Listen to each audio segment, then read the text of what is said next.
For the third part of this lecture set, we'll be talking about validity of measurement.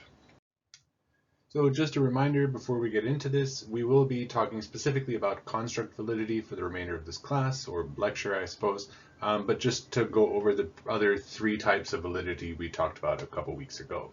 So internal validity, please remember it only really applies to experiments, and this is how well we can rule out alternative explanations that could be used to describe or explain the causal relationship that we're ultimately after in terms of making or proving, let's say.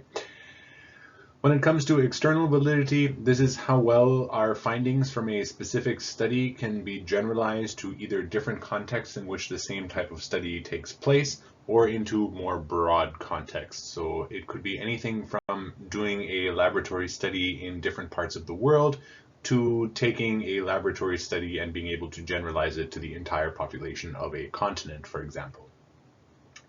Finally, there's statistical validity, which is just how well we have performed statistical analyses, how well the data was either cleaned, and how appropriate the tests, the statistical tests were for the type of questions we have and the type of data that we have. And then, was it interpreted correctly? Did people play loose and fast with the probabilities, or were they very conservative in how they talked about it, or somewhere in the middle? All of those would fall under statistical validity. Now, construct validity, which is the fourth of those sort of big classes of validity, is just an indication of how well a variable is measured or manipulated. We're going to talk specifically about measured variables here. Manipulated variables won't come until we start talking about experiments. Now, this type of validity actually encompasses a whole nother set of validities. So you could say that the first four, so construct, internal, external, and statistical, are sort of like this first branch, you could say. And then these five that we're going to talk about all are subsumed in construct validity. So two of the five are subjective evaluations. This just means that a person can look at something and decide yes or no, or maybe a lot, maybe a little kind of thing. Versus the empirical evaluation ones are done using statistical tests. In this case, all three will be conducted via correlations. So to start with, we'll go with the first of the subjective ones. That would be face validity, and this refers to the extent to which a measure is subjectively considered a plausible operationalization of the conceptual variable in question. Okay, what does that mean? That just means that when you're trying to measure something, do the questions or the tools you're using to measure it make sense in regard to the thing you're trying to measure? An example of this would be if you wanted to know how much people like ice cream, asking them how much they like ice cream is a face valid question. That question seems and appears like it would get to our wanting to know about how much people like ice cream. If you were instead trying to answer that question, but you asked people how much they like to eat after dinner, well, sure, you could say that it's common that people eat ice cream after dinner, but there's no guarantee. Some people like to drink tea, other people like to eat pie, and some people just don't really like to eat that much after dinner at all, and none of those speak to how much people like ice cream. Not to mention people eat ice cream at times other than what they eat after dinner. So that question, not as high on a degree of face validity. And just to make that even more extreme, if you wanted to know how much people like ice cream and you ask them if they like dieting or not, and you make the assumption that people who don't like dieting tend to like ice cream, sure, you could argue that, but ultimately it is somewhat of a stretch, and so that question would not be considered face valid. Now, when it comes to evaluating face validity, so of course it can be done by the researchers themselves, but oftentimes researchers can be biased about their own research just by nature of how the human mind works. This can be put to anonymous surveys or polls where the general audience or population can sort of decide whether or not it makes sense to them.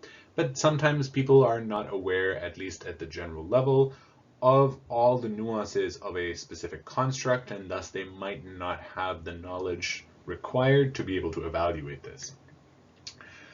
Finally, and probably one's best bet, are to use experts in the field that the construct is from, because they're, one, familiar with the construct itself and the nuances involved there, and thus are probably the most credible people to ask in terms of how accurately they think, a measure is capturing the core components of the construct it's trying to measure.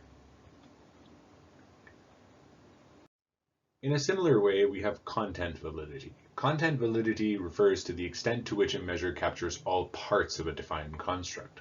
Now, constructs, especially when we were talking about at their conceptual levels, can oftentimes be somewhat ambiguous and complex in all of the interacting components in them. And so when we're talking about content validity, we're talking about how well a measure of some kind that's meant to capture that construct is able to actually capture all of those specific aspects or nuances of the construct that we're trying to measure. And again, this could be evaluated by the researchers, but as I mentioned before, they can of course be biased. And it's not commonly evaluated through the general audience because, somewhat similar to how I mentioned previously, they oftentimes lack the knowledge about the nuances of specific constructs, especially at a level of the theory in the field. And so they're not always a good way of establishing content validity. And again, like previously, experts in the field, wherever you're trying to do this type of research, are your best bet because they will be most familiar with all of the different aspects of a specific construct and will be best suited to speak to whether or not this new measure actually captures all of those aspects. Now, just a note about when you're actually going and looking for measures to use, or even perhaps designing your own, is that not all measures are going to have high content validity, and there are some cases where this is actually totally fine, because we're not always interested in measuring all aspects of a specific construct. Sometimes we're just focused on a subset or a particular quality of it. Now, while it's possible to see these types of measures that are hyper-specific to one part of a construct, the more common thing you're going to tend to see is that you'll have larger measures that are designed to capture the entirety of a construct, but they also have labels or a key embedded in them that you can see as the researcher, not the actual participant, that allows you to split apart or selectively examine different parts of this construct. Now, some will actually allow you to use these subsets independently, but what is even more common or regular practice will be to administer the entire measure to the the participant will take part in the entire measure, and then only the data of that specific subset is ultimately used for whatever conclusions one would like to make. Now, an example of this could be gender bias. Gender bias is oftentimes evaluated with two subscales, and these two subscales are focused on hostile sexism and benevolent sexism. And so the difference here would be, okay, let's use, I guess, a personal example. So the country in which I grew up in still unfortunately has a high degree of honor killings. Honor killings are predominantly male to female perpetuated when they feel like family's honor or something has been violated, and oftentimes there's a significant degree of violence that follows. Now, personally, I grew up in a family where there were lots of strong women, and this was never something that we were really taught about, and it's, to be honest, difficult to reconcile how that behavior still exists, but we're not going to get into that in this class. Now, while I might not have any violent tendencies towards the opposite gender, I do, however, tend to hold doors open much more so for females than for males. Now, that, even though one might say is a chivalrous or gentlemanly behavior, is nonetheless still a gender bias that is showing up because I'm treating one gender differently than I'm treating the other. And just because it is not violent or oppressive doesn't mean it is not biased. And so, in order to be able to truly capture this phenomena of gender bias, we need to be able to evaluate both the hostile aspects of it along with the benevolent aspects of it, because then we can begin to examine more nuance or complexity. The standard default in thinking about this would be people are either high in hostile or they're high in benevolence. But that's not actually the case. You could have people who are very low in both and show almost no gender bias whatsoever, or are strong in one or the other. And as weird as this sounds, there are actually some cases in which people tend to be high in both, and these are oftentimes looked at in cognitive dissonance studies if ever you want to go look up that type of literature. Anyhow, the example here is just to demonstrate that oftentimes constructs, in this case gender bias, have nuanced aspects that are talking about sort of different phenomena underneath the construct itself. And here those two would be hostile and benevolent, according to the current literature at least. And a good measure that is high in content validity should evaluate both of these two forms. Now, getting into the empirical ways of evaluating construct validity, we have criterion validity, which is probably the most important for evaluating how valid a measure is. Now, this is an empirical form of measurement validity that ultimately establishes the extent to which this measure that we're trying to create or evaluate is associated with some type of behavioral outcome that it is actually trying to measure. And so basically what this is saying is you create a new tool to measure something, you need to make sure that that new tool and what you're measuring actually fits with the outcomes of what it is you're trying to measure. Now, before we get into an example, just please remember that this is evaluated using correlations, where we would have the first variable would be our new measure that we have designed or that we're evaluating, let's say, and the other part would be the actual behaviors that it's meant to be related to. And so you would get information from each participant on both of these two things, and then you would make sure that there's a reliable relationship between this new or to be evaluated measure along with the actual behaviors that are related to the construct that you're measuring. So an example of this would be if we created a new measure to establish how anxious people are, and let's say it's a self-report measure where you give them a series of questions and you can use this to evaluate their current state of anxiety.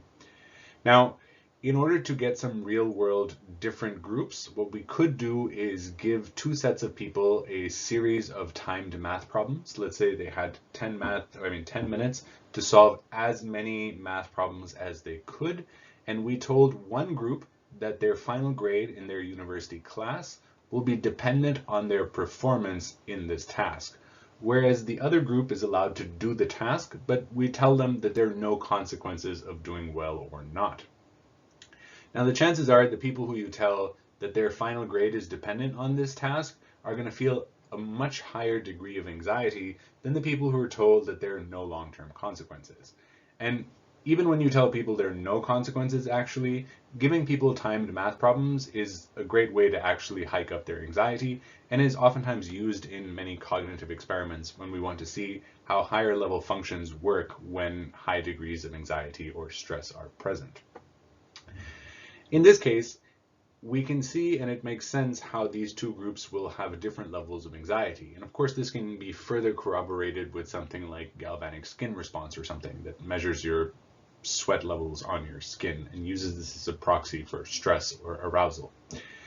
Now, I could also then administer my new measure of self-reported anxiety along with this task, let's say right after they complete the task, but before we tell them how well they did. And here we can make sure that the self-report measure actually shows that the group with higher anxiety in fact has higher anxiety than the group that has lower anxiety. Now, that example that I just used is also what is called a known groups paradigm, because we know information about these two groups. One has higher levels of anxiety than the other, and this is ultimately a method used for establishing this type of criterion validity, because we can ultimately show that our measure is related to some real world behaviors that it should be related to. Now, this can also be used to calibrate new measures. Now, in the previous one, we just showed that it's actually measuring what we think it's supposed to be measuring. But now let's see if we wanted to evaluate that this measure is sensitive not only to people who are high or low in anxiety, but we can also capture middle degrees of anxiety as well. And so adding to that previous example where we had one group doing math problems grade dependent and another math group who is doing the problems, but it is not grade dependent.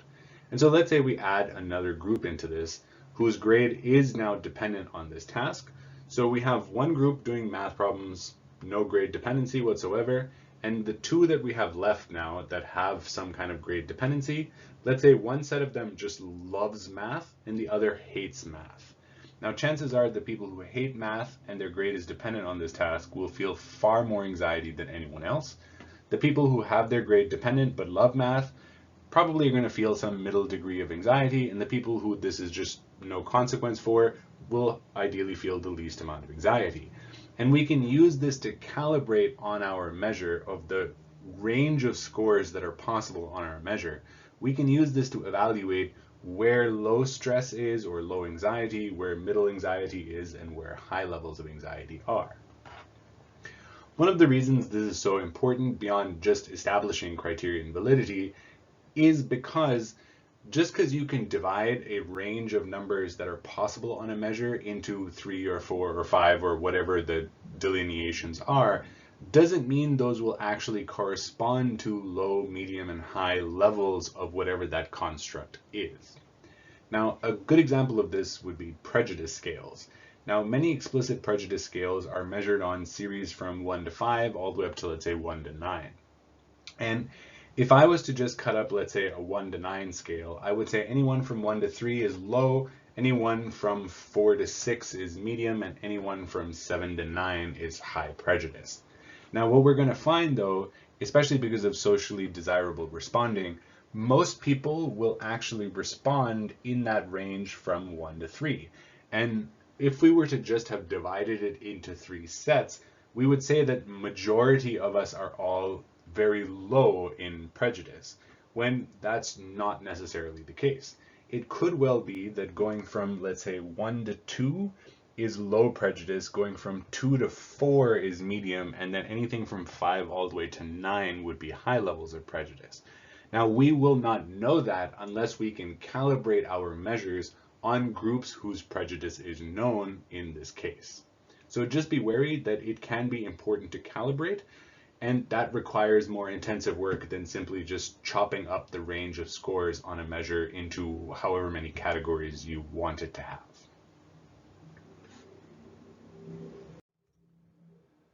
The last two kind of come together. These are convergent and divergent validities. Please note that your book refers to divergent validity as discriminant validity. You'll hear both of these oftentimes used, and they refer to the same thing. A lot of this just depends on who first exposed you to this type of validity and what books you're reading, because different authors just use one or the other, but ultimately they're interchangeable. Both of these have to do with how a new measure relates to measures of other constructs. So convergent validity is about establishing how related this new measure is that we're trying to evaluate and how it relates to measures of some kind of theoretically similar construct, or even, for that matter, other measures that were designed to evaluate the same type of construct. Because the idea here is that if two constructs or phenomena are similar, then the measures that are used to evaluate them should also produce similar results. Not just similar results, but the pattern across these two, the correlation across these two measures, should also show a reliable pattern. Conversely, divergent validity is all about showing that this new measure that we're trying to evaluate does not correlate with measures of some kind of theoretically dissimilar construct. Because if two constructs are not at all related to each other, then the tools used to measure them should also not show a relationship. Now, when it comes to divergent validity, please remember that you can't just willy-nilly choose random constructs, because that doesn't really help our claims of establishing this type of validity. But rather, the choice of a dissimilar construct should be logically justified. An example of that would be if I wanted to show a new measure of chronic anger, I could correlate this with, let's say, the likelihood of donating to charities. Now, it is completely possible that some people are angry and thus completely look down on charities, versus other people who also have the same type of chronic anger find that donation behaviors tend to reduce their anger. And so you have a full spectrum of how people, whether or not they're angry, ultimately donate to charities. And these two things, let's at least assume right now, are not related. And so if I have a measure of how much people tend to donate or how regularly, and then I relate that to my new measure of chronic anger, we should ideally find that they're not related with each other. And this will fit a little bit better because giving behavior and anger, we can argue that while they live in kind of the same overall world, they're not directly related to one another, and thus should show us different patterns. Whereas if I was to just try and relate how much chronic anger people experience versus how tall they are has nothing to do with chronic anger in any way whatsoever. And so showing that they're not related, you're not really proving or showing anything. And so this is what I mean about it should be justified in a logical sense, at least which variables and constructs you're using to show convergence, where two things come together in their relationship, or divergence, where they are tracking independently of each other. Relating this to correlations, because this is again how they're both evaluated, we're looking for stronger correlations that can be positive or negative to show convergent validity, and for discriminant or divergent validity, we're trying to show relationships that are as close to zero as possible.